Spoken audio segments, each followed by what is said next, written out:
¿Escucha más o menos bien entonces? Sí, se escucha bien. Bueno, bienvenidos a esta clase de nuestra asignatura Sociedades, donde vamos a desarrollar los temas que están expuestos, o el tema central que está expuesto en la pantalla, que es la Asamblea, el órgano de gobierno.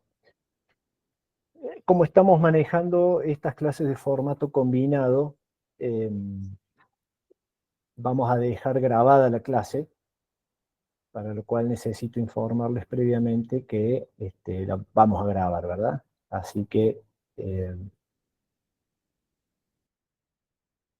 a partir de este momento iniciamos la grabación.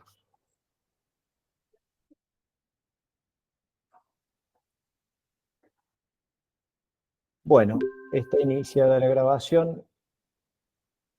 A partir de ahora, me interesa que planteemos como modalidad de trabajo en esta clase virtual la necesidad de que cuando ustedes tengan alguna duda, por favor, abran directamente el micrófono y me hagan la consulta sin miedo a interrumpirme, ¿verdad?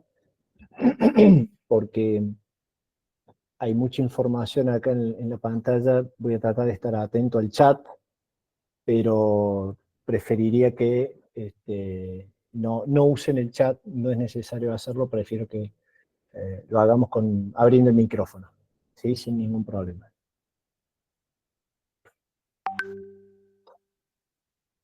Bueno, nos toca hoy hablar del órgano de gobierno de la sociedad anónima, la asamblea, que es un tema comprendido en la unidad 9, el punto 1 del programa. Con esto vamos a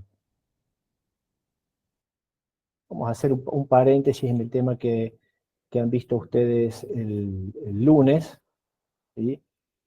Porque, bueno, hemos tenido que hacer por alguna inconveniente de horarios, algún enroque en las clases, ¿sí? Entonces, para no alterar lo que venía dando el profesor Fujimi, creo que fue quien habló el lunes, nosotros intercalamos o iniciamos ahora el estudio de la 9, y vamos a continuar, si mal no recuerdo, la semana que viene. Básicamente los temas que desarrollamos en la clase de hoy son los que están indicados en la filmina, ¿sí? ¿Qué es la asamblea? ¿Cuál es su naturaleza jurídica? ¿Cuál es su competencia? ¿Cuáles son las formas de su convocatoria? ¿Cuáles son las normas de su funcionamiento? ¿Qué es el derecho de receso? Y por último, un breve capítulo, si es que llegamos a desarrollarlo, para hablar de las vías para su impugnación. En la siguiente diapositiva tenemos expuesto una noción muy general de la asamblea como órgano de la sociedad. Existe consenso en decir que la asamblea es esa reunión de accionistas, es decir, los socios que componen una sociedad anónima, y como reunión debe ser convocada, celebrada y registrada de acuerdo a las disposiciones legales o las disposiciones estatutarias, y la reunión persigue la consideración, deliberación y resolución dentro de lo que es materia de su competencia de los temas indicados en la convocatoria. Nosotros en la unidad 4 vimos las funciones societarias, la función de administración, de representación, de fiscalización y de gobierno, y en el caso de la sociedad anónima, la asamblea es el órgano que ejerce justamente la función de gobierno. Desde un punto de vista jurídico, la asamblea es eh, el recurso técnico para expresar la voluntad jurídica de la sociedad, ¿sí? En la asamblea todos tenemos una noción genérica de asamblea como reunión, de los accionistas, y esa reunión llega a una resolución, a una decisión, que es adoptada por el voto de la mayoría de los accionistas que han concurrido. ¿Sí? Esa decisión de la mayoría surte los efectos jurídicos o vale como expresión de voluntad de la sociedad. Y esta es una noción quizá un poquito abstracta, pero que es importante que podamos comprenderla cabalmente. Las decisiones que adopta la Asamblea implican una manifestación de voluntad jurídica de la sociedad como sujeto de derecho. ¿Sí? Desde el punto de vista interno, la decisión de la Asamblea es la decisión que adoptó la mayoría, ¿sí? La resolución que recibió el voto mayoritario de los accionistas. Y esa decisión mayoritaria es regla para todos los accionistas de la sociedad. Esto es sumamente importante porque sobre este punto asienta la naturaleza democrática de la decisión asamblearia. ¿Sí?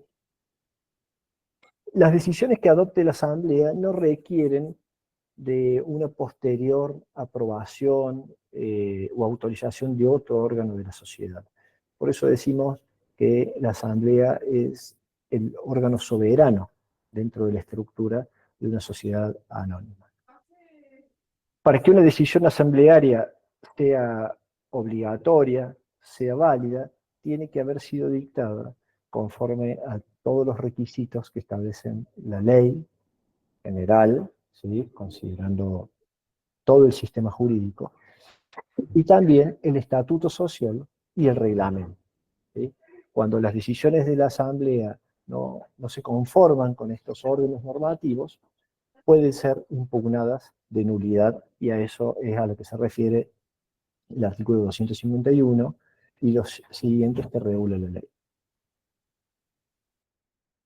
Por esta característica de que las decisiones de la sociedad no necesitan o no requieren de la aprobación o del respaldo de otros órganos, decimos que la Asamblea es el órgano de mayor jerarquía de la sociedad, porque ya dijimos que cuando la Asamblea resuelve, en realidad la que está expresando su voluntad es la sociedad propiamente dicha, ¿sí? Y no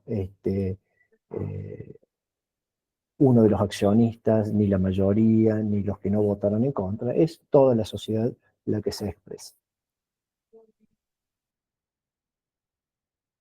Vemos acá algunas generalidades sobre la Asamblea. Podemos decir que es un elemento tipificante de la sociedad anónima. Una sociedad anónima no puede obviar o soslayar la necesidad de contar con su asamblea de accionistas. Es un órgano necesario, vamos a decir, y yo creo que está en alguna de las diapositivas que siguen. La competencia de la Asamblea la habilita para las siguientes decisiones: fijar las estrategias y políticas de la sociedad, designar y remover a los integrantes de los otros órganos. ¿Sí?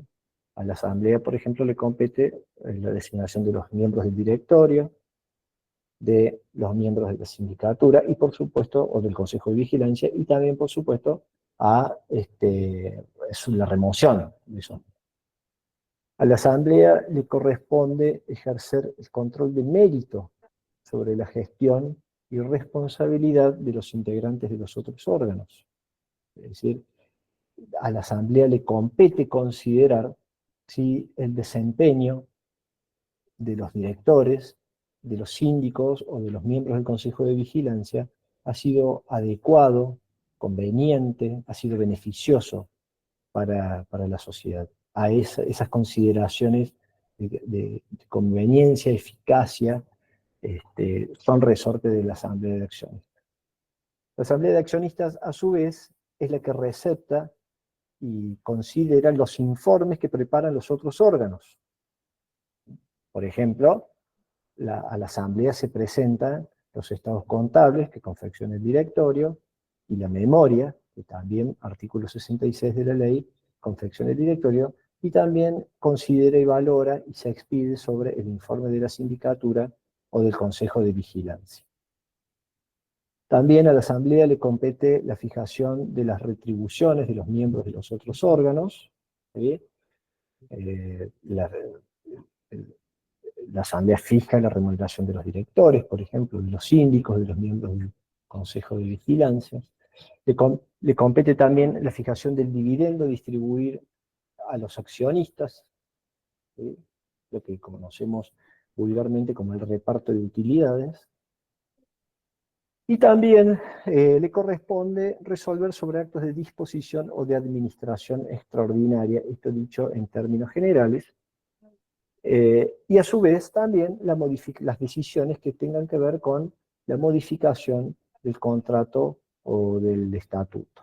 A su vez, es también resorte de la Asamblea decidir cambios que se pretendan introducir a la estructura jurídico-patrimonial de la sociedad. Una modificación del capital, sea aumento o disminución, o cambio en el valor nominal de las acciones, ¿sí?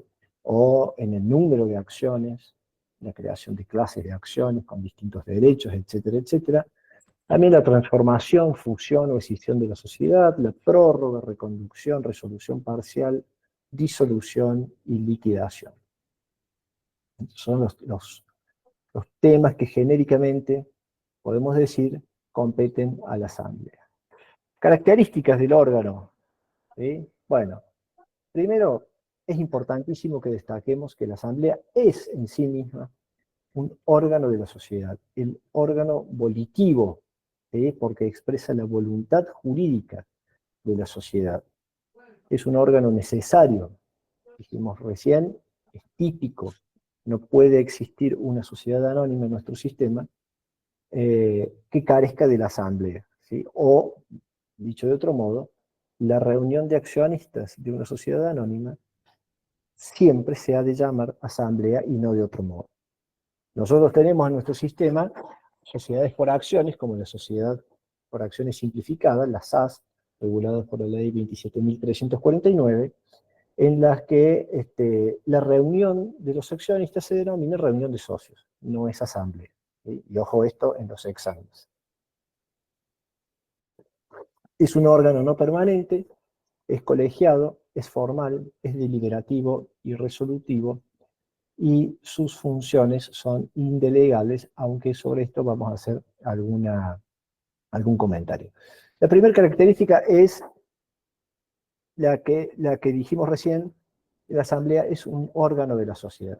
¿Qué implica decir que es un órgano? Bueno, es el recurso técnico que usa la ley para asignarle a la Asamblea el cumplimiento de determinadas funciones que son trascendentales dentro de la organización de este tipo societario, de la sociedad anónima.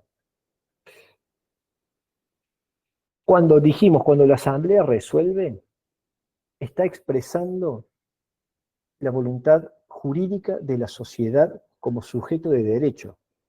No es la sociedad, la Asamblea resolvió tal cosa, pero el directorio opina otra, ¿sí? Cuando la Asamblea resuelve, el sujeto sobre el cual se producen los efectos jurídicos de esa decisión asamblearia es la sociedad misma.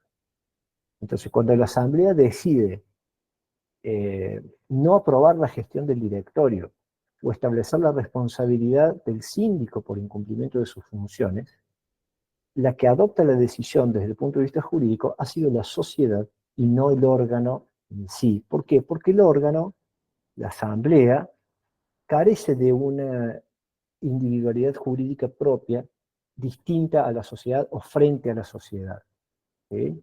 Entonces, la sociedad no puede tener una actuación que nos permita distinguir entre lo que decidió e hizo la sociedad y lo que decidió e hizo la Asamblea. Porque lo que decide la Asamblea es lo que decide la sociedad.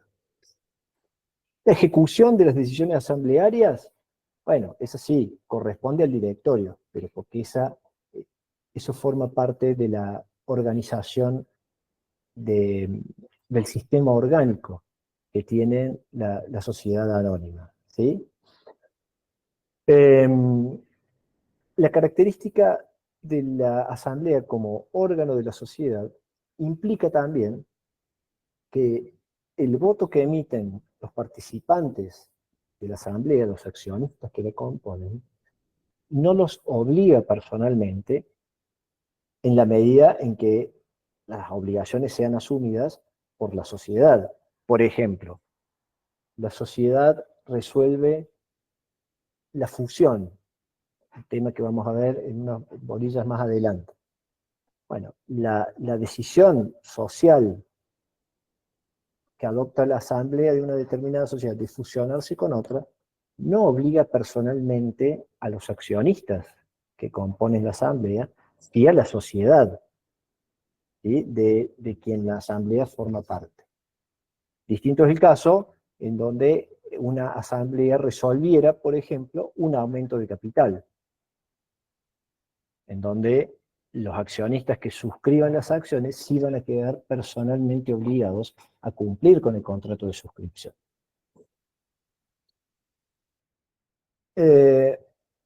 Dijimos que también, y esto es consecuencia del carácter orgánico de la Asamblea, las decisiones que se adopten en el seno de la Asamblea no requieren de la aprobación o de la ratificación o autorización de otro órgano de la sociedad.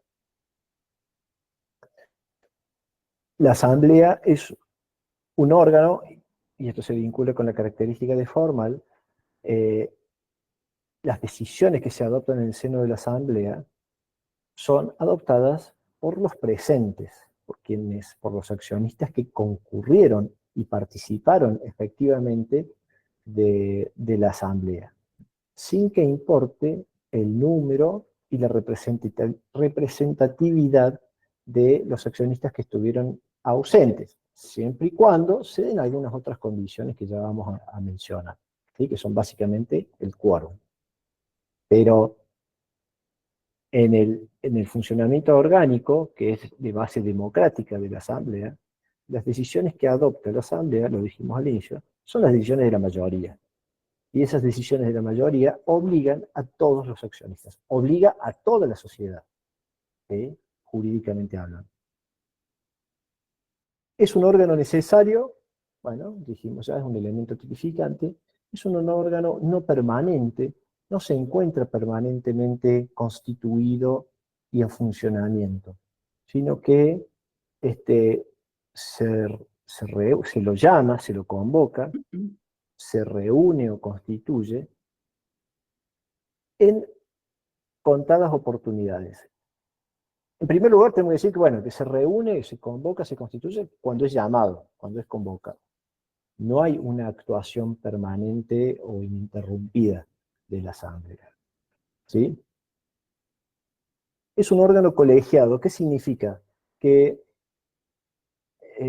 para que la Asamblea se considere formalmente constituida, es necesario que se reúna un quórum determinado, es decir, una cantidad mínima de acciones con derecho a voto que permitan tener por conformado, constituida a la Asamblea, que habilitan a que la Asamblea funcione como tal.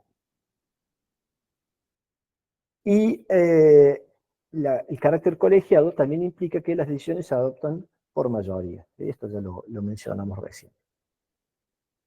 Es un órgano formal, porque para la validez de las decisiones, ya dijimos, tiene que darse el cumplimiento de una serie de normas legales, estatutarias, reglamentarias, y esas normas regulan o alcanzan todos los momentos de la Asamblea. Hay requisitos formales previos a la Constitución, aplicables otros al momento de la constitución del órgano, al momento del funcionamiento, la deliberación, y también al momento de tomarse la decisión, ¿sí? De adoptarse la resolución asamblearia de que se trate. Por eso decimos que es un órgano deliberativo y resolutivo, ¿sí? Porque la función o el objetivo de su convocatoria, y de su reunión es que considere y que delibere, que efectúe algún razonamiento o análisis acerca de los temas que se someten a su decisión y que además adopte decisiones, ¿sí? En cualquier sentido que sea. Y por último, las funciones que la ley asigna a la Asamblea son en principio indelegables, ¿sí? Todas estas funciones que vimos acá, como una competencia, la designación y remoción de los integrantes de los otros órganos, la fijación de estrategias y políticas de la sociedad, el control de mérito, la consideración de los informes, todas estas cuestiones que hemos visto acá son funciones indelegables que la ley le asigna a la Asamblea. Pero tenemos que aclarar que en muchos casos la ley permite que algunas de esas cuestiones, algunos puntos de esas decisiones sean delegados en, por ejemplo, el directorio. Por ejemplo, si se hace un aumento de capital, perdón, podría la Asamblea delegar en el directorio la forma y la época de cada emisión de acciones, ¿sí? O si emite obligaciones negociables, que le delegue el establecimiento de ciertas pautas o condiciones de la emisión, el momento de la emisión, la forma de integración, etcétera, etcétera, ¿sí? Bueno, lugar de reunión, principio general, es que la Asamblea tiene que reunirse en la sede o en el lugar que corresponda a la jurisdicción del domicilio social.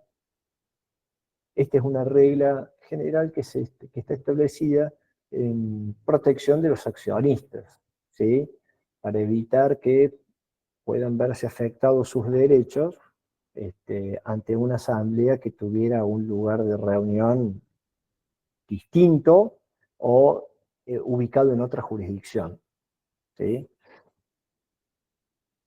El lugar de celebración tiene que estar indicado o especificado en la convocatoria. Como dijimos recién, la regla general es que la asamblea se celebra en la sede social. Hay casos especiales donde puede autorizarse o puede decidirse que la asamblea se celebre en otro lugar, pero siempre dentro de la jurisdicción del domicilio social. Ustedes ya han visto la diferencia entre domicilio de la sociedad y dirección de la sede, ¿sí? El domicilio social es entendido como la jurisdicción territorial donde está asentada la sociedad. Por ejemplo, la sociedad tendrá su domicilio en jurisdicción de la provincia de Córdoba. Bueno, si tuviéramos un estatuto redactado en tales términos, la asamblea técnicamente podría celebrarse en la sede social o en cualquier otro lugar de esa jurisdicción territorial, provincia de Córdoba en términos genéricos.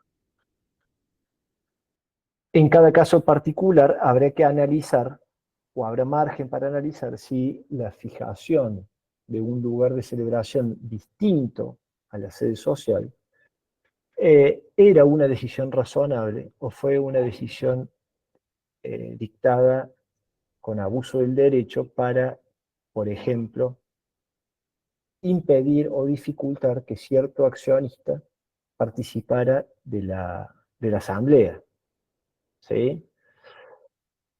Pero técnicamente, la celebración de una asamblea de una sociedad que tiene domicilio en la provincia de Córdoba y sede social en la ciudad de Córdoba podría, por ejemplo, válidamente celebrarse en Huinca-Renancó, siempre y cuando, como te acabo de decir, la decisión no persiguiera alguna finalidad contraria a la ley, como por ejemplo impedir que cierto accionista, por sus circunstancias particulares, pudiera participar efectivamente de la asamblea y con eso se estuviera tratando de vulnerar sus derechos políticos a participar de las decisiones del órgano de gobierno.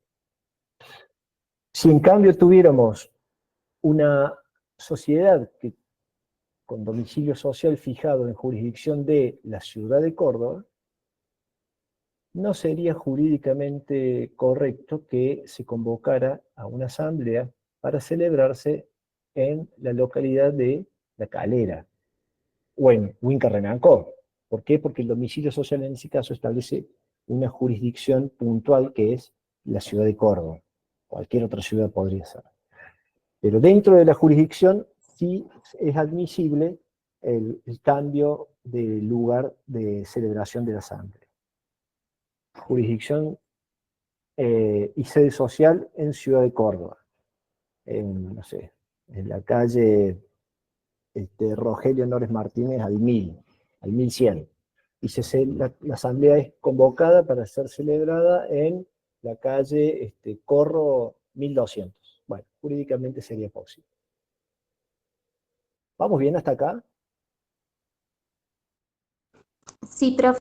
Sí, ¿Le puedo hacer una por pregunta? supuesto. Se me hace, Necesito que cuando tengan dudas abran el micrófono directamente.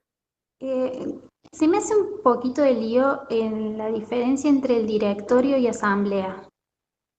Bueno, ¿por qué?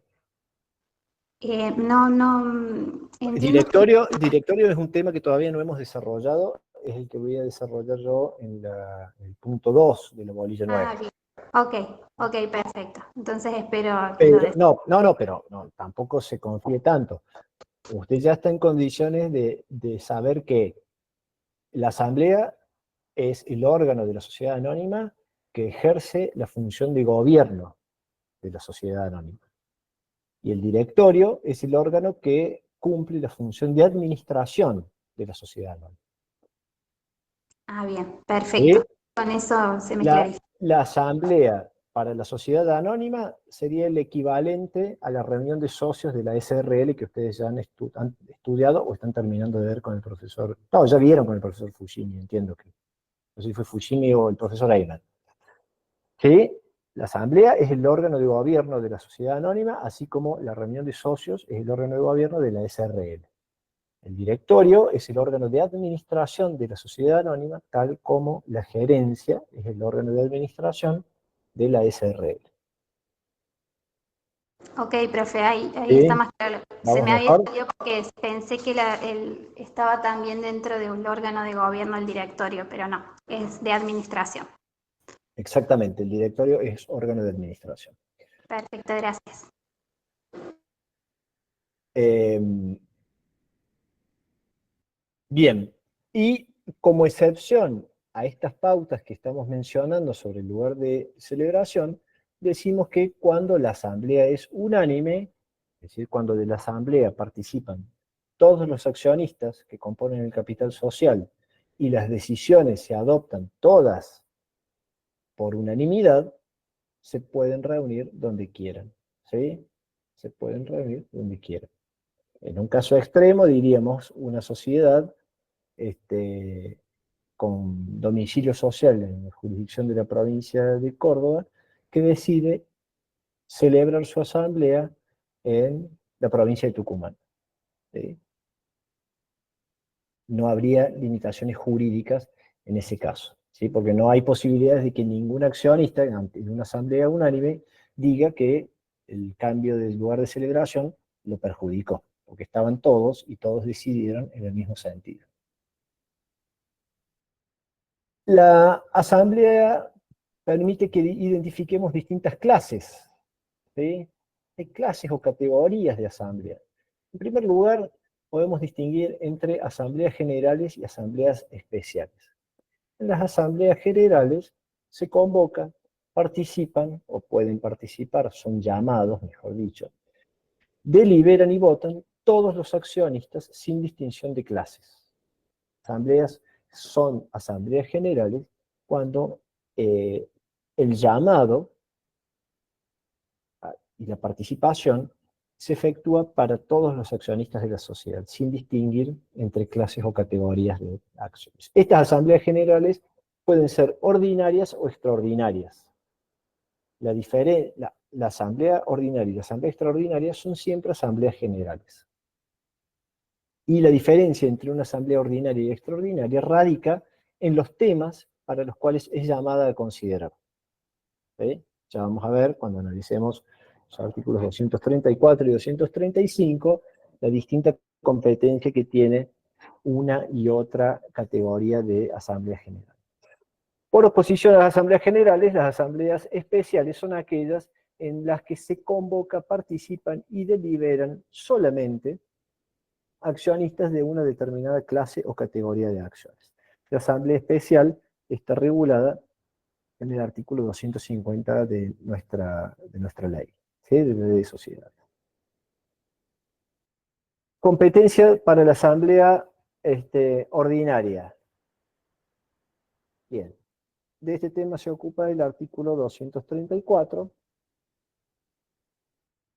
y en general son temas de asamblea ordinaria, consideración del balance general, estado de resultados, distribución de ganancias, la memoria del órgano de administración, el informe del síndico o el informe del Consejo de Vigilancia, y toda otra medida relativa a la gestión de la sociedad que le compete resolver conforme a la ley y el estatuto, o que sometan a su decisión el directorio, el Consejo de Vigilancia o los síndicos.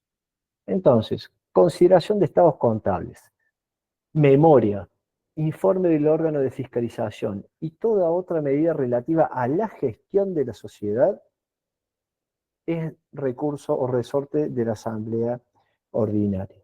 También la designación y remoción de directores, síndicos, miembros del Consejo de Vigilancia y fijación de su retribución, responsabilidad de directores, síndicos y miembros del Consejo de Vigilancia.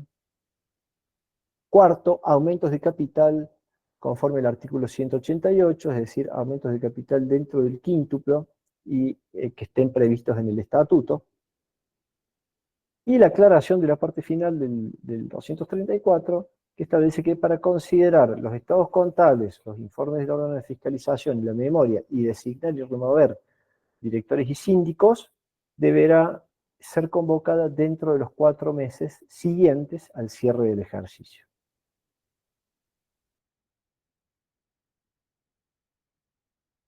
La competencia de la Asamblea Extraordinaria, por su parte, tiene un doble método de determinación, ¿sí? Uno es, por tratarse de los temas que están acá mencionados en estos 7 incisos, pero a su vez hay otro criterio que es residual, digamos. La regla general es que corresponden a la Asamblea Extraordinaria todos los asuntos que no son competencia de la Asamblea Ordinaria. ¿Sí? Entonces, la competencia de la extraordinaria es por descarte. Todo el que no es resorte de la ordinaria es competencia de la Asamblea General Extraordinaria. A su vez, también es competencia de la Asamblea Extraordinaria la modificación del estatuto y en particular estos 7 puntos que nosotros vemos acá, en los que son los incisos del artículo 235. Aumento de capital fuera de los supuestos del artículo 188, y acá vemos un supuesto expreso de delegación, dice, solo podrá delegar en el directorio la época de la emisión, forma y condiciones de pago. También la reducción y reintegro de capital es tema de asamblea extraordinaria, rescate, reembolso y amortización de acciones. Cuarto, las modificaciones a la estructura societaria, la fusión, transformación, disolución de la sociedad, nombramiento, remoción y retribución de liquidadores, escisión, consideración de las cuentas de la liquidación, etcétera, etcétera, tema de extraordinaria. Limitación o suspensión del derecho de preferencia en la suscripción de nuevas acciones, conforme al artículo 197, ustedes ya han visto aumento de capital, saben lo que es el derecho de preferencia, saben lo que es el derecho de crecer, y saben también que no son derechos absolutos, sino relativos, y que pueden ser limitados en las hipótesis y bajo las condiciones del 197, uno de los cuales es que haya decisión de la Asamblea. ¿Qué Asamblea? La extraordinaria. Sexto, emisión de debentures y su conversión en acciones. Séptimo, emisión de bonos. Tengan en cuenta que, por ejemplo, en este inciso, en este artículo 235, no está mencionado no está mencionada la emisión de obligaciones negociables, que por expresa disposición de la ley de obligación negociable establece que es resorte de la asamblea ordinaria, no de extraordinaria. Entonces, para cerrar este tema, la competencia de la asamblea extraordinaria se determina, por un lado, por la enunciación expresa de temas que enuncia el artículo 235, ¿sí? Una competencia positiva o expresamente determinada, y a su vez una competencia residual, que es la que enuncia la primera parte del 235, según la cual son competencias de la Asamblea Extraordinaria todos los asuntos que no son de la Asamblea Ordinaria, la modificación del estatuto en general, fuera de los casos que están enunciados acá, y por supuesto en particular estos que aquí se mencionan. Bien, ¿cuál es la forma, cómo se convoca a la constitución de asamblea? La convocatoria es una de las formalidades que hacen, una de las más importantes formalidades que hacen a la validez de la reunión de accionistas, ¿sí? Un grupo de accionistas que se reúnen para tratar, considerar temas de la sociedad y resolver asuntos de su interés como accionistas, solamente adopta la fuerza obligatoria y los efectos jurídicos que tiene la Asamblea si la reunión ha sido convocada de acuerdo a las disposiciones de la ley. No sé si lo he expresado de una manera que se pueda comprender fácilmente. La Asamblea, para estar conformada como tal, para poder funcionar como establece la ley, y para que las decisiones que se adopten puedan resultar imputables a la sociedad y adopten la fuerza obligatoria que tienen las decisiones asamblearias, tiene que haber sido convocada de acuerdo a las pautas que fija la ley. El artículo 236 es el primero que se ocupa de estos puntos y habilita la convocatoria de la Asamblea, en primer lugar, al directorio. ¿Sí? El directorio, el órgano de administración, para la alumna que preguntaba recién, su duda, el directorio es el órgano de administración y es a quien naturalmente le compete la facultad de llamar a reunión de los accionistas, ¿sí? De convocar a la asamblea. De hecho, digamos, es una de sus... la facultad de convocar a la asamblea es una de las atribuciones más importantes que posee el directorio. Vamos a ver luego que el síndico, en los casos previstos por la ley, tiene facultades también para convocar a la asamblea. Individualmente, los directores y los síndicos puede efectuar el llamado, y también la convocatoria puede disponerse a pedido de accionistas que representen por lo menos el 5% del capital, salvo que el estatuto fije una representación menor, ¿sí? Inferior al síndico. Nosotros tenemos que traer a colación en este punto una modificación de nuestro régimen jurídico que se introdujo junto con el Código Civil y Comercial de la Nación. El artículo 158 del Código Civil y Comercial de la Nación, en su segundo párrafo, habilitó la autoconvocatoria del órgano de gobierno o de la asamblea, ¿sí? La convocatoria espontánea del órgano, no por la actuación de un órgano externo como el directorio o la sindicatura, sino por decisión de los propios participantes en la reunión. Este artículo 158, segundito, establece, lo tengo, que en ausencia de previsiones especiales, los miembros que deban participar de una asamblea o los integrantes del consejo pueden autoconvocarse para deliberar sin necesidad de citación previa. Las decisiones que se adopten son válidas si concurren todos y el temario a tratar es aprobado por unanimidad. Nuestra ley de sociedades no contiene ninguna norma vinculada a la asamblea autoconvocada, ¿sí?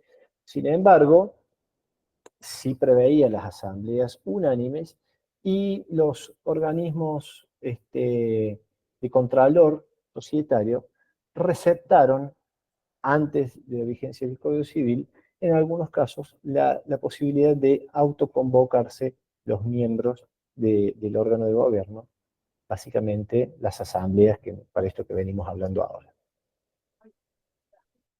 Cuando la convocatoria se cursa a pedido de accionistas, ¿sí? Sería el último supuesto que menciona la diapositiva, a pedido de accionistas que representen como mínimo el 5% del capital social, el pedido de convocatoria tiene que indicar los temas a tratar y el directorio o síndico deben convocar a la asamblea para que se celebre dentro de los 40 días de recibidas las solicitudes. Ya hay un plazo que si bien no es breve, tampoco es demasiado extenso, para que desde entre el pedido y la celebración de la asamblea no transcurran más de 40 días.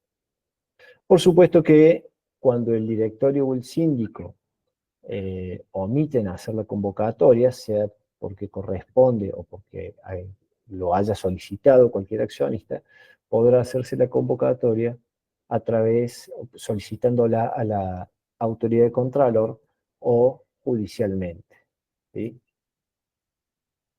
¿En qué casos puede convocar el síndico? Dijimos que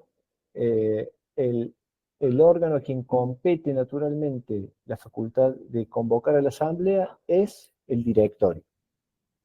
Pero la ley permite que el síndico también convoque asamblea.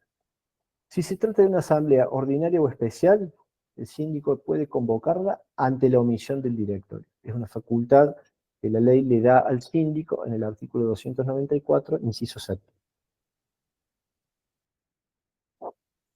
El síndico, si se trata de una asamblea extraordinaria, tiene facultades más amplias de convocatoria, porque puede convocar a la asamblea extraordinaria cuando lo considere necesario, cuando lo juzgue, cuando le parezca.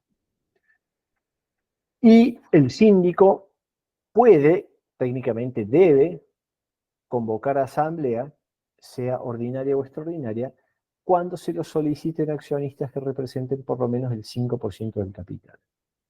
No nos olvidemos que la sindicatura es el órgano de fiscalización de la sociedad, ¿sí? Como órgano de fiscalización, tiene a su cargo el control de legalidad de los actos del directorio y en general de los demás órganos sociales. Entonces, si por algún motivo algún accionista solicita o formula un pedido de convocatoria y el directorio no lo cumpliera, los accionistas pueden pedirle al síndico que inste la convocatoria. Y en ese caso es el que estamos viendo en la última diapositiva. El síndico también puede convocar a asamblea ordinaria para considerar la remoción del director alcanzado por las prohibiciones e incompatibilidades del artículo 264. ¿Sí? Lo puede hacer cuando omita hacerlo el directorio, pero también puede hacerlo por propia iniciativa o a pedido fundado de cualquier accionista. No hemos visto el directorio, ya avisé, pero sí vale que adelantemos aquí que el artículo 264 establece ciertas prohibiciones e incompatibilidades para ser director. Las vamos a ver en su oportunidad, pero básicamente son supuestos en donde el director, por ejemplo, ha sido condenado por delitos cometidos en la constitución o funcionamiento de una sociedad, ¿sí? Dentro de los 5 años de la condena. Vamos a leer el 264, quienes estén inhabilitados, ¿sí? Una persona incapaz, absoluta de ejercicio, el afectado por prodigalidad, etcétera, etcétera. Los fallidos, ¿sí? Las personas que han sido declaradas en quiebra dentro del periodo de inhabilitación, y los funcionarios de la administración pública cuya actuación o responsabilidad hubiera tenido lugar en el mismo ámbito de actuación que el objeto social de la sociedad. Bueno, entonces, el caso que estamos viendo, en el que el síndico puede convocar la asamblea ordinaria para remover al director alcanzado, es esta, ¿sí? Se elige un directorio o uno de los directores, por haber sido condenado por el delito, por haber sido declarado en quiebra, por haber sido inhabilitado o declarado incapaz, incurre en una causal de incompatibilidad del 264. El directorio mira para otro lado, hace de cuenta como que nada ha pasado, entonces el síndico está facultado, hasta por propia iniciativa, para convocar asamblea para considerar la remoción de ese director. Y a su vez, el síndico también puede convocar a asamblea ordinaria o extraordinaria para que resuelva sobre denuncias formuladas por accionistas que representen como mínimo el 2%, cuando el directorio no le haya dado a esas denuncias tratamiento adecuado y juzgue necesario el síndico actuar con urgencia. No hemos visto todavía los deberes y obligaciones del síndico, pero cuando lo hagamos, artículo 294, inciso 11, vamos a ver que es obligación, o son deberes del síndico, recibir denuncias que le puedan formular accionistas que representen como mínimo el 2% sobre temas de su incumbencia, ¿sí? Cuando se da esa situación, por ejemplo, un accionista denuncia a la sindicatura que el directorio o alguno de sus integrantes está realizando actos de incompetencia con la sociedad, ¿sí? Está siendo desleal a la sociedad y tiene, por cuenta propia o de terceros, un negocio en competencia con esa sociedad. Bueno, si el síndico considera que esa denuncia que se presentó no recibió por parte del síndico adecuado tratamiento y juzgue necesario actuar con urgencia, puede directamente hacer la convocatoria a asamblea ordinaria o extraordinaria. Si bien no es una facultad para convocar a la asamblea, tenemos que citar que el artículo 294, inciso octavo, faculta a la sindicatura para hacer incluir en el orden del día de cualquier asamblea los puntos que considere procedentes, ¿sí? Los puntos que considere procedentes. Por supuesto que bueno, se verá en mayor profundidad cuando se hable de sindicatura. Habrá que ver en qué momento el síndico pretende incluir el punto del día, si es para que se incluya en la convocatoria o, es decir, antes de que se publique el llamado a asamblea o durante el transcurso o el desarrollo de la asamblea. Vamos a la siguiente diapositiva. ¿Vamos bien hasta acá? ¿Alguna duda, alguna consulta? Todo bien, profe, muy claro, gracias. Bueno, me alegro. Vamos a hablar ahora de las formas de la convocatoria. Artículo 237. ¿Cómo se convoca una asamblea? Bueno, a las asambleas se las convoca por publicaciones en el diario de publicaciones legales, ¿sí? ¿Cómo se hace esa publicación? 5 días,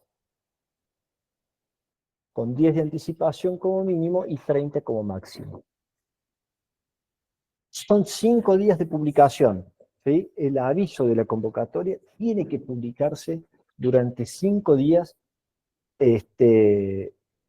seguidos, ¿sí? Sin interrupciones, lo que no obsta a que este sábado y domingo no se publique, ¿sí? Porque el diario de publicaciones legales, los boletines oficiales, a esto se refiere, eh, no se editan los sábados y domingos.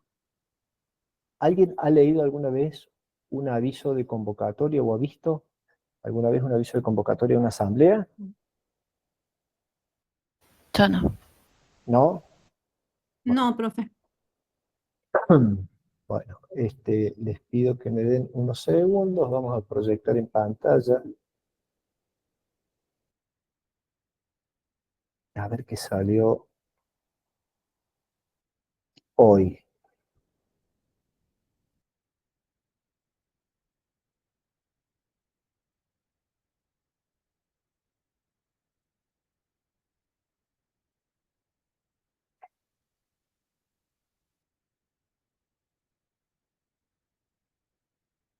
Bueno, déjenme que busque alguna que sea útil para los fines que estamos viendo ahora. Acá encontré una.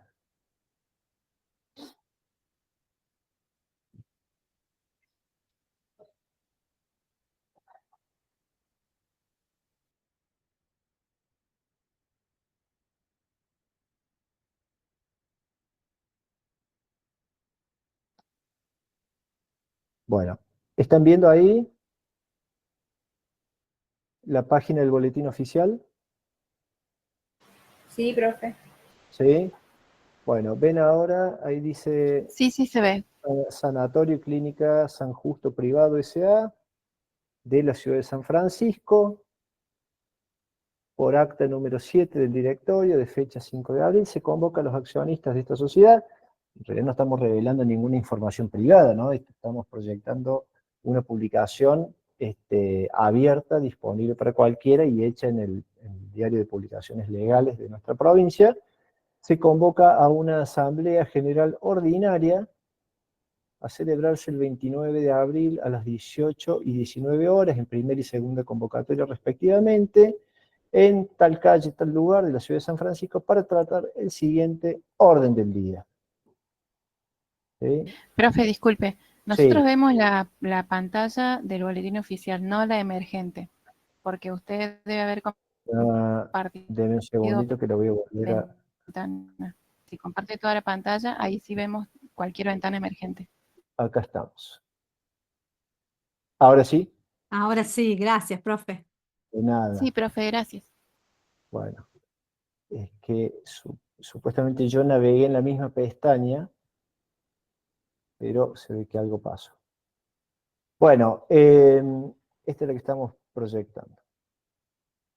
Y acá vemos el orden del día, ¿verdad? Convoca una asamblea general ordinaria que va a tratar designación de 2 accionistas que suscriben el acta de asamblea junto con el presidente. Segundo punto, causales por las cuales no se convocó en término para la asamblea para considerar el ejercicio finalizado el 30 de junio del 2023. Recuerden ustedes que para tratar los temas de los incisos 1 y 2 del 234, tratamiento de estados contables, memoria, informe del síndico, designación de miembros del directorio y de la sindicatura, la asamblea tiene que ser convocada dentro de los 4 meses del cierre de ejercicio. Entonces, si acá el ejercicio de esta sociedad cerró el 30 de junio del 2023, teníamos julio, agosto, septiembre, octubre para convocar, 4 meses, y 30 días más para celebrar. ¿Sí? Sería noviembre. ¿Se entendió eso?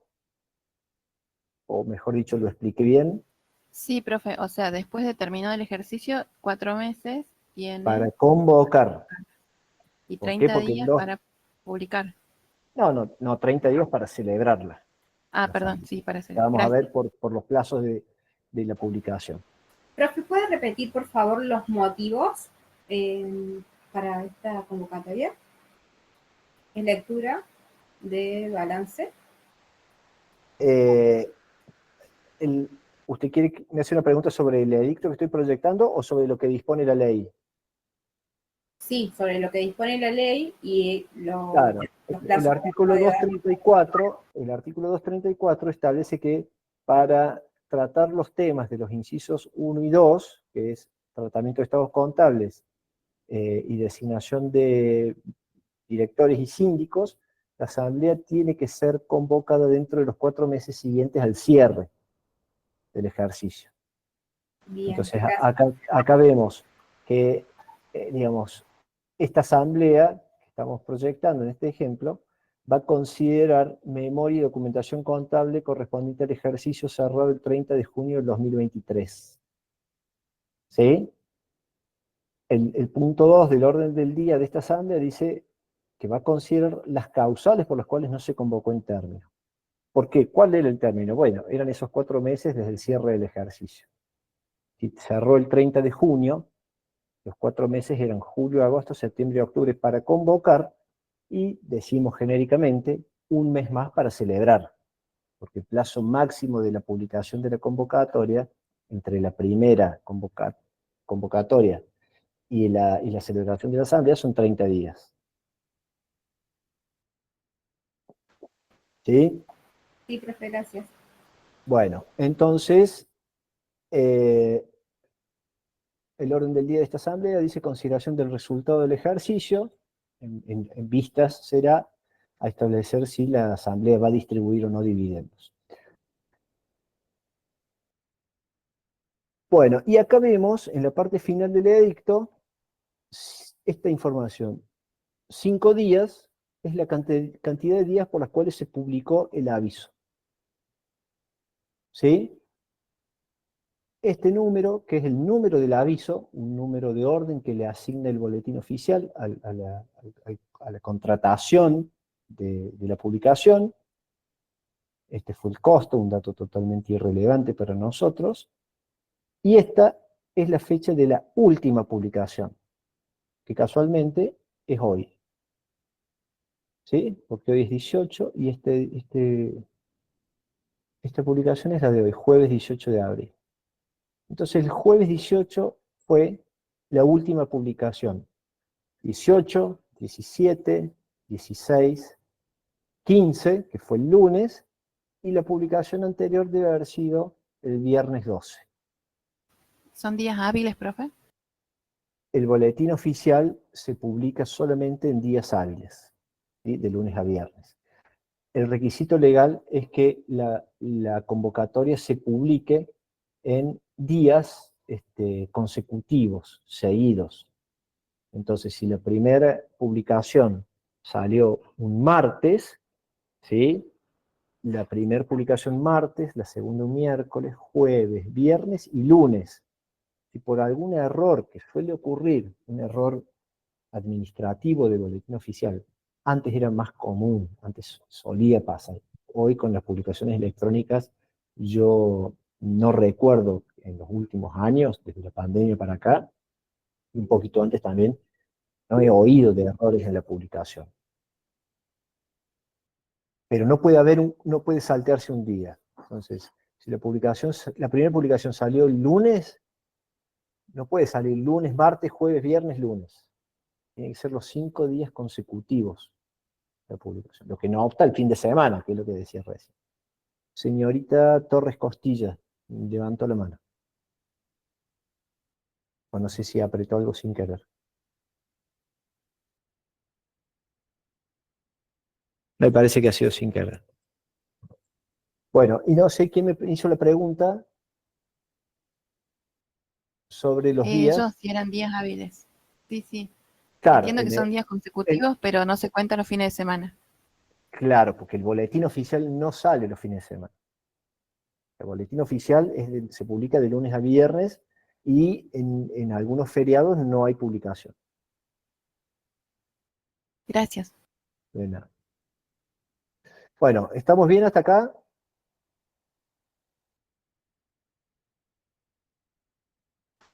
Sí, profe. ¿Sí? Bueno, seguimos entonces con la diapositiva. La convocatoria se hace siempre por publicaciones en el diario de publicaciones legales. ¿Sí? Siempre. Por 5 días con 10 de anticipación como mínimo y 30 como máximo.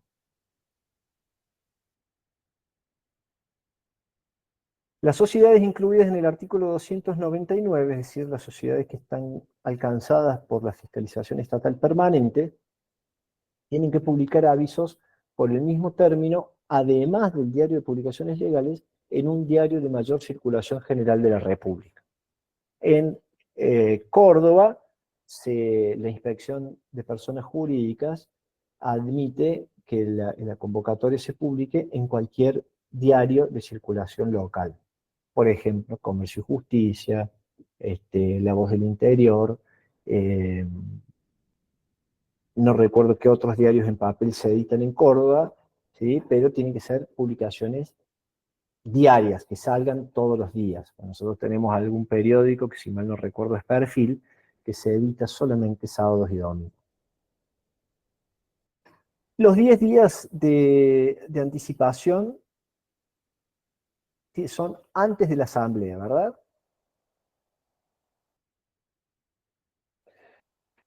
Esos 10 días de anticipación mínima no incluyen, no abarcan el día de la última publicación ni el día de la asamblea. Es decir, que entre la última publicación y la asamblea tiene que haber 10 días limpios, libres. ¿Sí? Si me voy a volver a la publicación, sin proyectarla, esta asamblea estaba convocada para el 29 de abril. Entonces, si la última publicación fue el 18, tenemos 19, 20, 21, 22, 23, 24, 25, 26, 27, 28, justo 10 días libres, y el 29 es la asamblea. Está bien, no le sobra ni un día. Y la convocatoria no puede tener más de 30 días de anticipación a la fecha de la asamblea. Esos 30 días también se cuentan hábiles, corridos, pero se cuentan desde la última, desde la primera publicación, y los 30 días no comprenden el día de la asamblea. ¿Sí? Entonces, repasando, para ordenar esto, que encima va a quedar grabado, qué papelón. La convocatoria se publica por 5 días, esos días tienen que ser consecutivos, con 10 de anticipación como mínimo y 30 como máximo. Los 10 días de anticipación se cuentan desde la última publicación hasta la asamblea, pero no abarcan ninguna de esas dos fechas. Los 10 días de anticipación son días corridos que no comprenden ni el de la última publicación ni el de la asamblea. Son 10 días libres entre las dos fechas. Los 30 de anticipación máxima cuentan desde el primer día de publicación y no alcanza al día de la asamblea. ¿Sí? Es decir, que el día 30 tiene que ser el día anterior a la asamblea. Bien, vamos a la próxima diapositiva. Contenido del aviso está allí. Perdón, además está claro que esta forma de convocatoria, que es por avisos, que se publica en el diario de publicaciones legales, es la única forma de convocatoria que se admite en nuestra ley. Por más que todos los accionistas de la sociedad estén ligados por vínculos personales, de parentesco, sean cónyuges entre sí, mejores amigos de toda la vida, la convocatoria de la asamblea se tiene que hacer por publicaciones legales. No puede ser reemplazada ni subsanada su omisión por ningún otro medio, ni por citación directa, ni siquiera por una declaración ante escribano del accionista que sabía que de la fecha de la asamblea y que se enteró porque se lo comentaron y que no había decidido de antemano no asistir. ¿Sí? ¿Por qué? Porque la asamblea es un órgano formal y las formas de la asamblea alcanzan desde antes de su celebración, desde la convocatoria, la publicidad de la convocatoria en adelante. Y si no se cumplen los requisitos, no se producen los efectos jurídicos propios de las asambleas. Contenido del aviso, lo hemos visto recién. tiene que decir el carácter de la asamblea, si es asamblea general o especial, y si es general, si es ordinaria o extraordinaria, la fecha, hora y lugar donde se va a reunir, el orden del día, es decir, los temas para los cuales es llamada a sesionar la asamblea, y también los recaudos especiales fijados por el estatuto para la concurrencia de los accionistas, que básicamente es una cuestión que muchas veces suele traer algún inconveniente. Como vimos recién en el aviso, que consultamos recién en el boletín oficial, y voy a proceder a leerlo, la parte final del edicto dice: los accionistas deberán depositar sus acciones o en su defecto el certificado bancario de su depósito, de acuerdo al artículo 238 de la ley, hasta el día 24 de abril a las 18 horas. Esta es la comunicación de asistencia que nosotros vamos a ver en el artículo que sigue, el 238, que en realidad no es técnicamente un recaudo especial del estatuto para la concurrencia, sino un recaudo que la ley genéricamente fija para todos los accionistas, todas las sociedades y para todas las asambleas que sean convocadas. Entonces, y esto lo comento porque casualmente nos tocó el año pasado intervenir en unas acciones de impugnación en donde el accionista minoritario, que jamás había asistido a las asambleas, que eran correctamente publicadas, cuestionaba que el edicto de la convocatoria, que avisaba todo, no tenía, no avisaba la fecha hasta el cual era admitida la comunicación de asistencia, que la ley dice 3 días antes de la asamblea. Y la defensa de la sociedad fue que ese no era un recaudo especial fijado por el estatuto para la concurrencia de los accionistas, sino que era un recaudo general. Bueno, la verdad que el argumento o el motivo de impugnación era medio débil, ¿sí? Era flojo, pero estaba causado por esta mención que hace el artículo 237 del recaudo especial fijado por el estatuto. Yo considero, esta es una opinión personal, que recaudos especiales fijados por el estatuto son eso, ¿sí? Son requisitos especiales, adicionales o excepcionales de ese estatuto, y que sean fijados para posibilitar la concurrencia de los accionistas a la asamblea, no recaudos generales que estén establecidos en la ley o que simplemente, aunque estén transcritos en un estatuto, no innoven en nada a los requisitos legales que están consignados en la ley. Bien, asamblea unánime, algo hemos dicho ya, la asamblea unánime es la asamblea que reúne a todos los accionistas de la sociedad, es decir, a los que representan el 100% del capital. La asamblea unánime es aquella, además, en la que las decisiones se adoptan por unanimidad de las acciones con derecho a voto, es decir, todos los accionistas votan en el mismo sentido todas las resoluciones sociales. Y a esta asamblea unánime la ley le permite reunirse, deliberar y decidir sin publicación de la convocatoria, sin necesidad de hacer estos avisos que acabamos de mostrar recién en la diapositiva.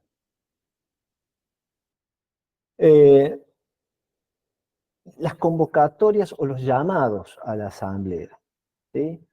El artículo 237 contempla la posibilidad de que una determinada asamblea ofrezca a los accionistas 2 momentos u oportunidades distintas para concretar la reunión, ¿sí? ¿Qué es lo que se busca?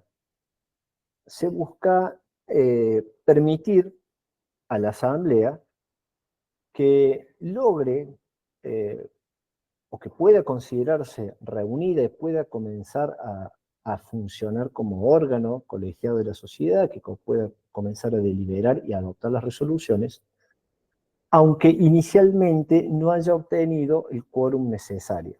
nosotros no hemos visto todavía la noción de quórum.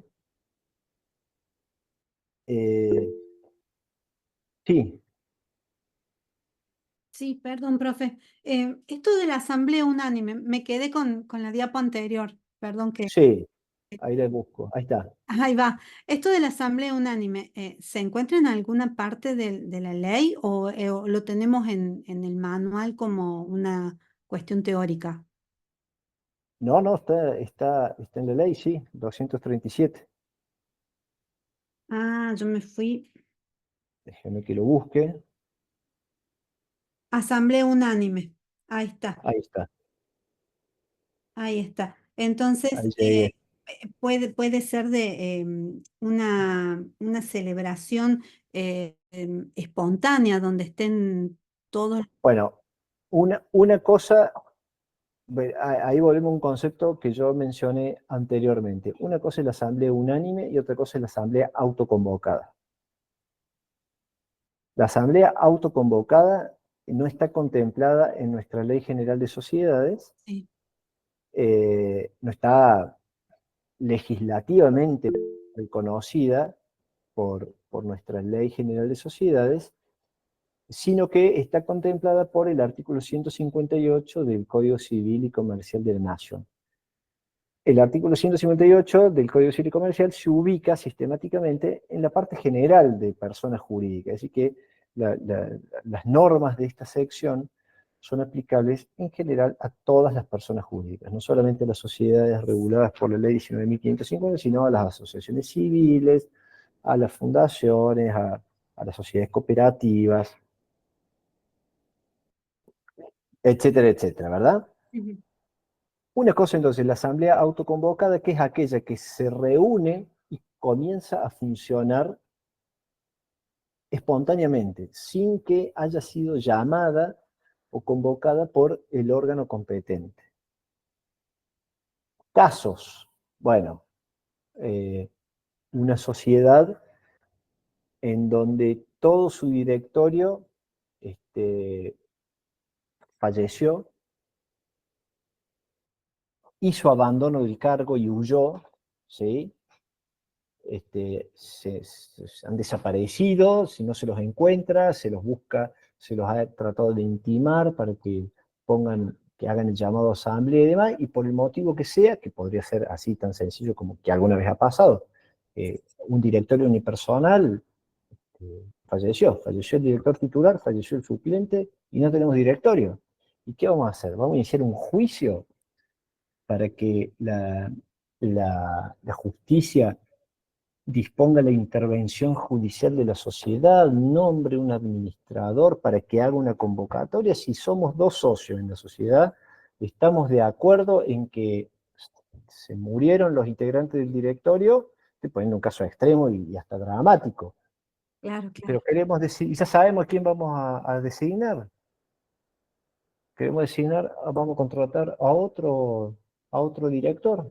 Ya los dos estamos de acuerdo, entonces, ¿para qué le va a hacer recorrer a esos socios el camino más largo y más caro de tener que ir a una intervención judicial para que solamente ese interventor convoque asamblea y los accionistas pueden elegir a quien están de acuerdo ya en elegir? Entonces, y este era el caso que se admitía en la praxis societaria de los organismos de contralor, la, la asamblea autoconvocada, que se admitía aún antes de la sanción del Código Civil y Comercial. Pero nuestro Código Civil y Comercial lo que hizo fue incorporar la figura con toda razonabilidad. Claro. Y Entonces, el caso de la... y otra cosa es la asamblea unánime. Ahí va. La asamblea unánime es una asamblea que, es decir, la asamblea unánime es una asamblea que ha sido convocada por los órganos competentes. Bueno, ahí me tiró una bomba la señorita Tamara, no sé qué. Ahí voy con su... Prefiero que abra el micrófono y lo pregunte, ¿sí? Así lo podemos tratar adecuadamente a la consulta. La asamblea unánime es la asamblea que ha sido convocada por el órgano competente, pero en donde las decisiones se adoptan por unanimidad y participan de la asamblea todos los accionistas que conforman el capital social. Entonces, está presente el 100% de las acciones y todas las decisiones han sido aprobadas por todos los accionistas, están todos de acuerdo. Esa parte yo Esa, la compré. esa asamblea unánime que está convocada está autorizada a no hacer la publicación de los avisos. ¿Y cómo la convoca entonces? La convoca el directorio. Que muchas veces, en las sociedades cerradas que tenemos nosotros, Ujú. los directores son los accionistas, son a su vez accionistas. Ah, pilluelos, pero la ley dice que la única forma de convocar es de acuerdo al primer párrafo del 237. Salvo, no, pero la misma ley dice que salvo que sea unánime, en cuyo caso puede omitirse la publicación de los avisos. ¿O no lo leyó usted recién en el 237, el último párrafo? Sí, sí. Bueno, es la misma ley, entonces lo que yo no puedo hacer es presentar o pretender inscribir una asamblea en donde no publique los avisos, se adoptaron todas las decisiones por mayoría, pero yo tuve uno o más accionistas que no fueron. Claro, eso sí. Entonces, que no. no puedo decir, no, pero mire, no hay perjuicio porque yo le mandé carta documento y les avisé que la asamblea se hacía y le mandé la carta documento con 5 veces, 5 días consecutivos, con 10 de anticipación y no más de 30. Claro, pero no es así. No, la carta documento no reemplaza la publicación. Si usted no tiene el 100% del capital social, si usted va a omitir la publicación de la convocatoria, necesita una asamblea unánime. Si no va a ser unánime, publique. Ahí va, ahora lo entendí. Si Gracias. van a ir todos los accionistas, bueno, confiemos, no publiquemos y hagamos la asamblea. Y muchas veces pasa que en el seno de la asamblea, los accionistas dicen, bueno, no publiquemos y siempre estamos de acuerdo, siempre vamos todos, no va a haber problema. Se ponen de acuerdo en reunirse un determinado día, en un determinado lugar, y faltó uno. No se puede. Claro. No se puede celebrar. Muchas veces ese uno que faltó porque tuvo algún problema y no pudo ir, pero muchas veces ese que faltó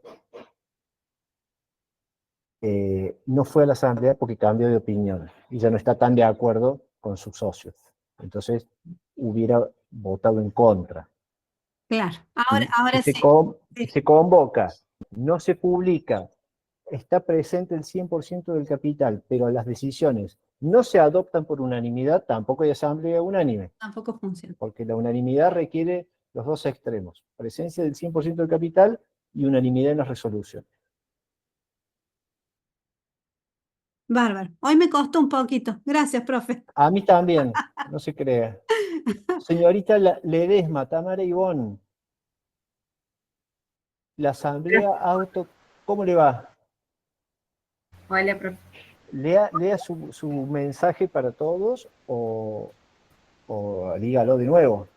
No, bueno, lo leo, que lo que puse que al ser autoconvocada, en teoría, lo que veníamos hablando es que carece de validez si no cumple con las formas de convocatoria. Pero está prevista por el 158 del Código Civil. Ajá. Entonces ya sí tiene validez. Pero no se olvide que la asamblea, toda asamblea autoconvocada, para ser válida, tiene que ser unánime. ¿Me puedes repetir eso? Sí. Toda asamblea autoconvocada, para ser válida, necesita ser unánime. Es decir, que cuente con la presencia de todos los accionistas y en donde además todas las decisiones se adopten por unanimidad. Tienen que estar todos los accionistas de acuerdo. Tienen que estar todos y tienen que estar todos de acuerdo. Bien. ¿Sí? Sí. Entonces, toda asamblea autoconvocada tiene que ser, en la práctica concreta, una asamblea unánime, pero a la inversa no es indispensable. No toda asamblea unánime es autoconvocada, porque en muchos casos se hace la convocatoria formalmente. El directorio se reúne, considera los estados contables, el directorio aprueba los propios documentos que ha confeccionado como órgano de administración y llama a la asamblea. Pero después no publica la convocatoria porque sabe que van a ir todos y que todos van a estar de acuerdo.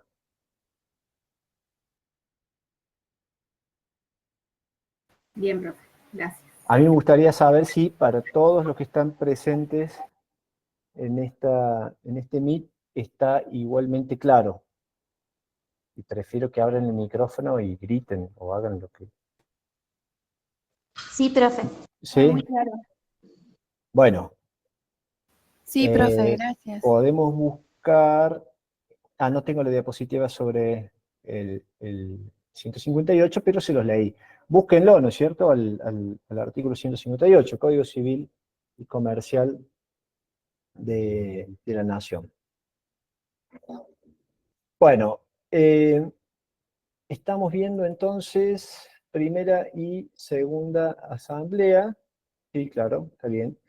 Hablábamos de la forma de la convocatoria, la asamblea unánime. Vamos ahora, primera y segunda convocatoria. ¿Qué son la primera y la segunda convocatoria? Decíamos que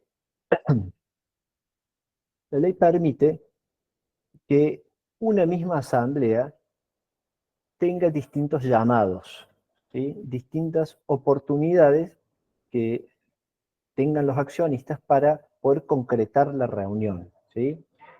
Dijimos que la asamblea es un órgano formal y que es un órgano colegiado. Un órgano colegiado implica que para su constitución necesita contar con un nivel de participación mínimo, ¿sí? Un nivel de participación crítico a partir del cual recién puede considerarse formalmente constituido el órgano. Por debajo de ese nivel crítico no podemos considerar que hay asamblea. Esa masa crítica de accionistas, técnicamente de acciones con derecho a voto, que tiene que estar presente, es lo que se denomina quórum, ¿sí? La asamblea, para poder considerarse válidamente constituida y poder comenzar a funcionar, tiene que contar con un quórum mínimo que está establecido legalmente, un quórum que será el necesario para cada tipo de asamblea. Entonces, estos llamados u oportunidades son los que en el artículo 237 se establecen o se denominan como primera y segunda convocatoria. Yo que tengo a mano el 237, les voy a leer el segundo párrafo, ¿sí?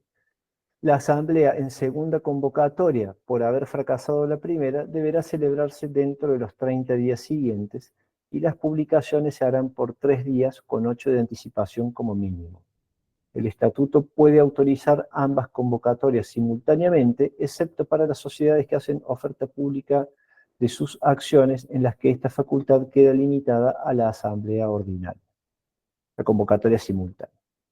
En el supuesto de convocatorias simultáneas, si la asamblea fuere citada para celebrarse el mismo día, deberá hacerlo con un intervalo no inferior a 1 hora de la fijada para la primera. Es decir, que cada asamblea puede ser convocada para su celebración en 2 oportunidades sucesivas, ¿sí? Cada una de esas oportunidades se denominan convocatorias, pero en realidad no es que se la convoque 2 veces, sino que en la misma convocatoria se hacen 2 llamados o se le dan 2 instancias para que tenga lugar y pueda celebrarse, dependiendo cada una de las instancias del quórum con que se cuente en cada oportunidad. No se trata de 2 asambleas, ni de 2 convocatorias propiamente dichas. La convocatoria es una, pero para reunirse la asamblea en 2 oportunidades distintas, ¿sí? Son alternativas que le da. Me voy a volver a la página del boletín oficial que estábamos viendo recién.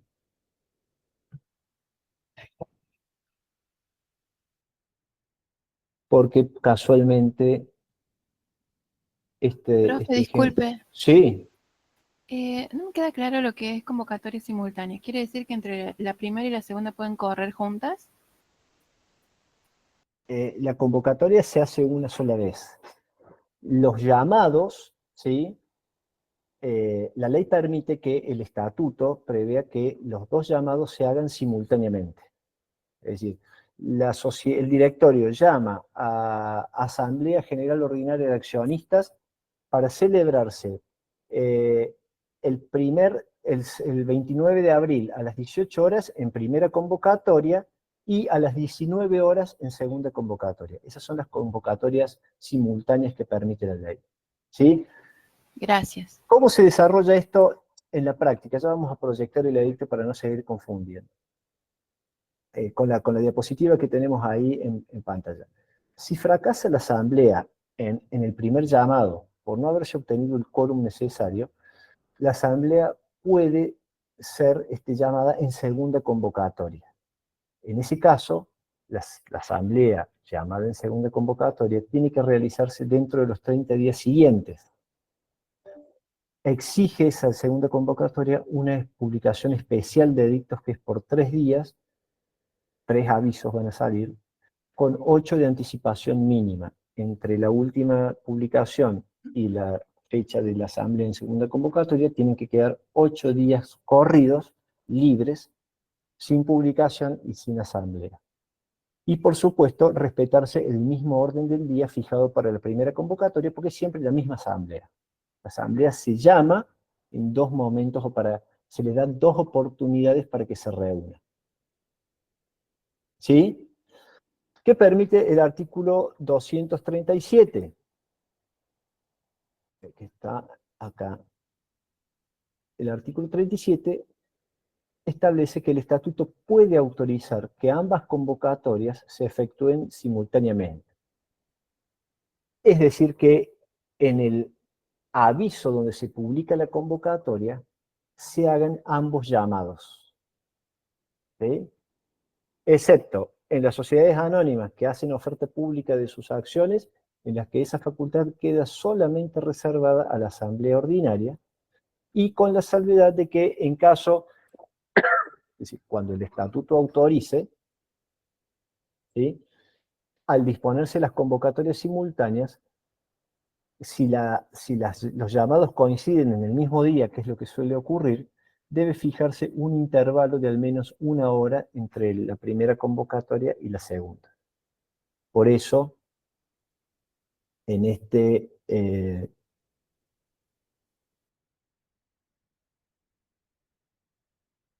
aviso que tenemos acá, fíjense que el directorio de esta sociedad llama o convoca a los accionistas a Asamblea General Ordinaria a celebrarse el día 29 de abril a las 18 y 19 horas en primera y segunda convocatoria respectivamente. Es un solo llamado, es un mismo aviso, pero que efectúa las convocatorias simultáneas, las 2 oportunidades para que esa asamblea se concrete efectivamente, ¿sí?, se publican conjuntamente, de manera simultánea. ¿Cuál es el requisito? Que esté previsto en el estatuto la posibilidad de convocar simultáneamente y que en el llamado concreto haya por lo menos una diferencia de 1 hora entre la primera y la segunda convocatoria. Gracias, ¿Sí? profe. ¿Y qué pasa si a las 19 horas no hay quórum? No hubo quórum, no se hizo la asamblea. ¿Y se la puede volver a convocar? Y claro, sí, Ah, se bien. la van a tener que convocar porque la sociedad va a necesitar tomar las decisiones. ¿Sí? Si la asamblea en segunda convocatoria se realiza más allá de los 30 días, esto me olvidé de mencionarlo, ya no estamos hablando de la misma asamblea. Tiene que haber otra convocatoria distinta. ¿Sí? Sí, gracias, profe. Y si no hay previsión estatutaria y la primera convocatoria fracasó, hay que hacer la nueva convocatoria, ¿sí?, estableciendo fecha, hora y lugar de celebración y respetar las pautas de publicación, que son estos 3 días con 8 de anticipación que menciona la ley. Artículo 238, comunicación de asistencia. Bueno, Estas son las pautas que establece el artículo 238. La comunicación de asistencia es una declaración de voluntad que emite el accionista a la sociedad, es una declaración recepticia, surte efectos desde que llega a la esfera de conocimiento de la sociedad, y en la cual el accionista se manifiesta conocedor del llamado a asamblea que ha hecho la sociedad y manifiesta su voluntad jurídica de asistir a la asamblea. ¿Sí? La primera parte del artículo 238 no la he transcrito porque no tiene aplicación práctica, y de hecho el edicto que leímos recién habla de depositar las acciones o los certificados bancarios de las acciones, pero eso es algo que carece de aplicación práctica.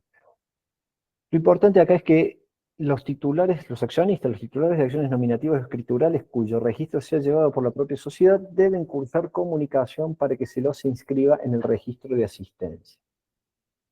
El registro de asistencia es uno de los libros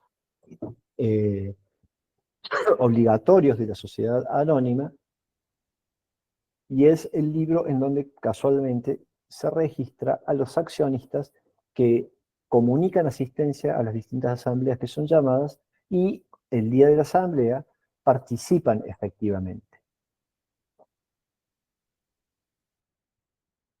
Quedan exceptuados de la obligación de depositar sus acciones o presentar los certificados o constancias quienes comuniquen asistencia. Con el régimen de nominatividad de títulos valores establecido por la ley, una ley del año 95, que es la 24.587, desaparecieron las acciones al portador. Esta obligación de depositar las acciones de las que habla el artículo era razonable, vigente, cuando existían las acciones al portador. Mientras las acciones eran al portador, la sociedad no tenía conocimiento cierto de quiénes eran sus accionistas, porque la simple entrega de las acciones producía el traspaso de los títulos y de los derechos y de la condición de socio. Llegada la convocatoria a asamblea, que se publicaba en un boletín oficial, los accionistas, los tenedores de las acciones, se presentaban a la sociedad con las acciones del portador y decían: buenas, yo soy accionista, acá están mis acciones, las voy a dejar depositadas porque voy a participar de la asamblea. Con la nominatividad, con el régimen de nominatividad, la sociedad lleva un registro de acciones, que es un libro. Miren, casualmente acá tengo a mano uno, registro de acciones, el libro del artículo, vamos a ver si se ve bien. Es un libro que regula el artículo 213 de nuestra ley, y es el libro que tiene asentados quiénes son los titulares de las acciones nominativas emitidas por la sociedad. Entonces la sociedad, con el régimen de nominatividad, por supuesto que no acerco más el libro a la pantalla, porque no puedo revelar información que es reservada de mis clientes. La sociedad sabe fehacientemente quiénes son sus accionistas, ¿sí? Porque la transmisión de las acciones, que ya lo han visto, surte efectos desde que, artículo 215, desde que se comunica a la sociedad la transferencia, y esa comunicación habilita a la sociedad a registrar al nuevo titular de las acciones. Entonces, hoy la comunicación de asistencia con el régimen de nominatividad se cumple con tan solo el accionista cursar esa comunicación de asistencia a la sociedad. No hace falta llevar las acciones. De hecho, la mayoría de las acciones nominativas no endosables en nuestro régimen de sociedades cerradas o de familia no están emitidos. Los cartones no existen, las acciones. El accionista no tiene las acciones en su poder. Las acciones surgen de los registros de este libro del artículo 213.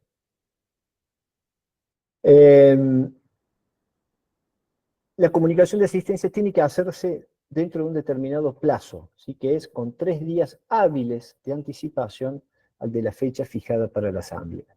Esos 3 días hábiles son 3 días, como es un plazo que se cuenta hacia atrás, tiene que haber 3 días limpios, 3 días hábiles limpios entre la comunicación y la fecha de la asamblea, ¿sí?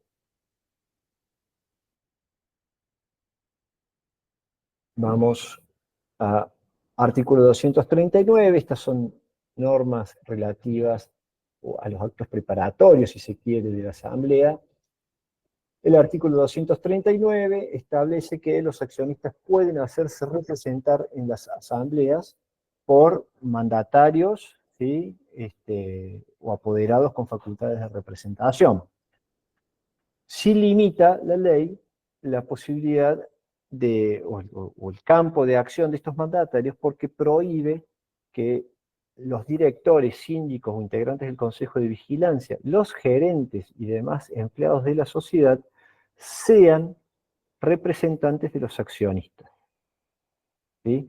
¿Esto por qué? Esto bueno, por una cuestión, para evitar la contraposición de intereses que podría surgir entre el apoderado y el mandatario, el mandante, en esos casos, ¿sí? No pueden ser mandatarios de los accionistas estos sujetos, directores, síndicos, integrantes del Consejo de Vigilancia, gerentes y demás empleados de la sociedad. Para el otorgamiento del mandato es suficiente con un instrumento privado, con firma certificada en forma judicial, notarial o bancaria, salvo disposición contraria del estatuto. ¿Sí? Alguna vez me tocó conocer una sociedad en donde el mandato podía hacerse por instrumento privado con firma certificada por declaración escrita del presidente del directorio. Entonces, si el mandato decía que la firma del accionista que designaba el representante había sido puesta en presencia del presidente del directorio, con firma del presidente, ese mandato era válido. Bueno, el artículo 240 de nuestra ley establece la posibilidad de que participen de las asambleas otras personas, ¿sí? Los que son no accionistas de la sociedad. La regla general es que los integrantes naturales de las asambleas son los accionistas, ¿sí? Los que tienen esta facultad, este derecho y obligación, son los accionistas, por supuesto, o sus representantes. Los accionistas participan con voz y voto, ¿sí? Ese es el contenido concreto de su derecho político a participar de las asambleas. Poder hacer uso de la palabra y poder votar en las decisiones, participar activamente del proceso de toma de decisiones. Perdón. Los directores y los síndicos, así como los gerentes generales de la sociedad anónima, tienen también derecho, pero fundamentalmente tienen obligación de asistir con vos a todas las asambleas. La presencia concreta de estos directores en las asambleas forma parte de su obligación natural, derivada del rol o cargo o calidad de integrante de los demás órganos de la sociedad. Los directores, los síndicos, los gerentes van a tener voz y solamente tendrán voto en la medida en que a su vez sean accionistas, porque a la asamblea votan solamente los accionistas y siempre con las limitaciones establecidas en esta sección, que son las del artículo 241, el artículo que sigue, que establece que los directores, los síndicos, los gerentes, los integrantes del Consejo de Vigilancia no pueden votar en las decisiones vinculadas con la aprobación de sus actos de gestión, ni en las resoluciones que tengan que ver con su responsabilidad por daños o en el proceso de decisión de su remoción con causa.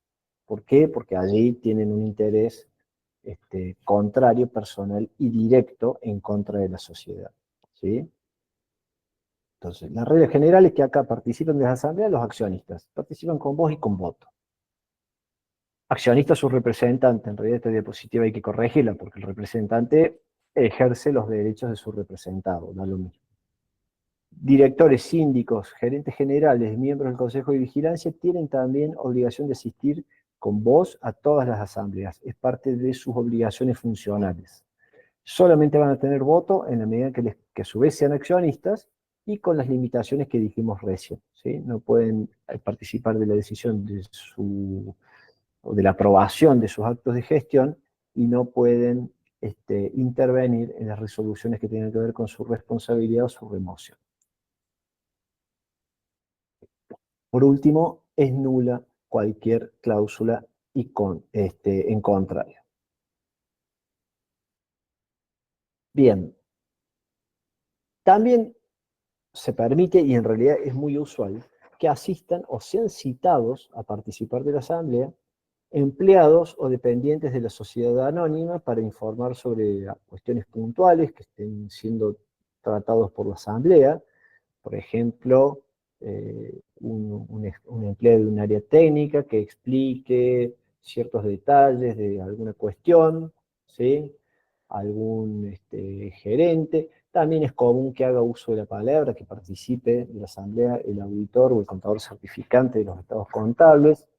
También, por supuesto, pueden participar de la asamblea los veedores designados por el organismo de contralor, ¿sí? Los tenedores de bonos, si es que el estatuto lo autoriza, otras personas o profesionales de consulta, si es que así lo autorice la asamblea, y como siempre, la participación de estos sujetos es limitada a su función específica. Es decir, se lo llama a un empleado de una determinada área técnica para que explique determinado proceso que se realiza en la planta, terminó de exponer, muchas gracias, puede retirarse y se tiene que retirar. ¿Sí? Y la presidencia de la asamblea es ejercida, ya lo vamos a ver, usualmente o naturalmente por el presidente del directorio, pero es él quien debe regular las intervenciones. Es decir, el presidente de la asamblea es quien otorga y retira el uso de la palabra. Nos quedan pocos minutos. Presidencia de la asamblea, acá está. Decimos que corresponde, que el presidente del directorio es el presidente natural o por defecto de las asambleas, salvo disposición en contraria del estatuto. En su defecto, preside la asamblea la persona designada por la propia asamblea. Me ha tocado intervenir alguna vez en alguna asamblea de accionistas convocada para tratar la remoción del directorio, y el director titular, a quien se iba a remover, que a su vez era presidente del directorio, optaba por faltar a la asamblea, ¿sí? Por razones obvias. Bueno, en esa ocasión, los accionistas presentes tuvieron que elegir de entre las personas que estaban participando de la reunión, uno que oficiara de presidente de la asamblea. Y se eligió a uno de los abogados que intervenían o que asesoraban a la mayoría que quería llevar adelante el proceso de remoción. En caso de convocatoria judicial o por la autoridad de contralor, la asamblea es presidida por el funcionario que designe la autoridad convocante, ¿sí? Si es el organismo de contralor, envía a un funcionario, y si es el Poder Judicial quien efectúa la convocatoria, dispondrá quién debe presidir. El artículo 246 comienza a regular las pautas o normas vinculadas al orden del día y establece como regla general que es nula toda decisión adoptada sobre materias extrañas a las incluidas en el orden del día. ¿Qué es el orden del día? Bueno, el orden del día es el listado de temas para los cuales es llamada a funcionar la asamblea. Es decir, la convocatoria que vimos recién tiene que incluir los temas a considerar o tiene que incluir el orden del día, lo vimos recién en el ejemplo de este edicto que tomamos al azar. La Asamblea solamente tiene competencia para tratar los temas incluidos en la convocatoria. Nada más. ¿Sí? Fuera del orden del día, la decisión asamblearia es nula. Hay excepciones. La asamblea unánime. ¿Sí? Si están todos los accionistas y todos deciden por unanimidad, no puede estar limitada la competencia de esa asamblea por un determinado orden del día. Pueden tratar los asuntos que consideren necesarios y de su interés. Y para que la asamblea sea válida, reitero, todos los puntos deberán ser votados, todas las resoluciones tendrán que ser adoptadas por unanimidad. ¿Sí? También es excepción a este principio del artículo 246 las excepciones fijadas por la propia ley, que es el artículo 276 referido a la responsabilidad de los directores, en donde la norma establece que la acción de responsabilidad contra el directorio puede ser adoptada, aunque no figure en el orden del día, si es consecuencia directa de otra decisión adoptada en un asunto que sí estaba incluido en el orden del día. Por ejemplo, a la asamblea se la convoca para decidir si se toma o no un préstamo que la sociedad necesita para cancelar determinado pasivo, muy importante y que pone en juego su vida. Bueno, resulta que en el seno de la asamblea los accionistas consideran que el préstamo no debe ser tomado porque ese pasivo proviene de una mala administración del directorio. Y en consecuencia, deciden no tomar el préstamo y ejercer la acción de responsabilidad contra el director. ¿Sí? El tema del orden del día era si tomaban o no el préstamo, no si accionaban o establecían la responsabilidad del director. Bueno, el 276 permite que se adopte la decisión de accionar por responsabilidad del director, aunque no esté en el orden del día, si es consecuencia directa, si la acción social de responsabilidad es consecuencia directa de otro asunto que sí estaba incluido en el orden del día.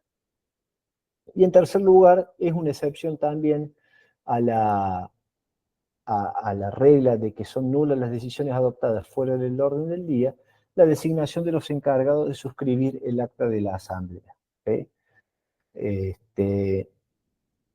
La asamblea tiene que decidir quién o quiénes van a firmar el acta de la asamblea junto con el presidente. El acta de asamblea no debe necesariamente ser firmada por todos los accionistas que participan del acto, sino solo por algunos, los que designe la asamblea. Puede, en alguna asamblea en particular, elegirse o disponerse que firmen todos los presentes, sí, se puede hacer. Y no es extraño que así ocurra. Pero la asistencia a las asambleas se constata por otro libro, que no es el de acta de asamblea, sino el registro de asistencia a asambleas generales. Por último, vamos a hablar del cuarto intermedio. El cuarto intermedio es esta pausa, esta interrupción en el funcionamiento de la asamblea, que está sometida a un régimen legal, que es el que vamos a ver a continuación, pero que básicamente implica una suspensión transitoria o temporaria de las deliberaciones. ¿Sí? Es una excepción al 246, ¿sí? Porque el cuarto intermedio puede establecerse en una asamblea aunque no figure en el orden del día. De hecho, rara vez el orden del día de una convocatoria establece, punto 1, designación de 2 accionistas para que firmen el acta de asamblea junto con el presidente. Punto 2, consideración de la gestión del directorio y acción de responsabilidad. Punto 3, cuarto intermedio. No ocurre. El cuarto intermedio siempre se adopta, es una decisión que surge espontáneamente durante el desarrollo de la asamblea, y en realidad funciona como un compás de espera, una pausa, una suspensión transitoria de las deliberaciones de la Asamblea, que es sumamente útil en algunos casos complejos, en los que los accionistas necesiten mayor información para adoptar una resolución más adecuada al interés social, o requieren, por ejemplo, abrir una etapa de negociación o de reflexión entre los accionistas, en aquellos casos donde puede haber surgido alguna situación o conflicto en el seno de la Asamblea. ¿Sí? Es una pausa. El cuarto intermedio, el régimen que establece el artículo 247, impone que debe decidirse expresamente por mayoría absoluta de votos presentes o por unanimidad, ¿sí? El cuarto intermedio debe constar en el acta que después se labre de la Asamblea, y al momento de resolverse el cuarto intermedio tiene que fijarse día y hora de reanudación, ¿sí? El presidente de la Asamblea, esto es una cuestión de conveniencia, debiera aclarar al momento de resolverse el cuarto intermedio y después haciéndolo constar en el acta, cuáles son los puntos del orden del día de la Asamblea sobre los que ya hubo deliberación y decisión, donde ya no hay nada abierto para tratar en el segundo tramo de la Asamblea, y también aclarar cuáles son los puntos del orden del día que queden pendientes de tratamiento y resolución después de la reanudación del acta.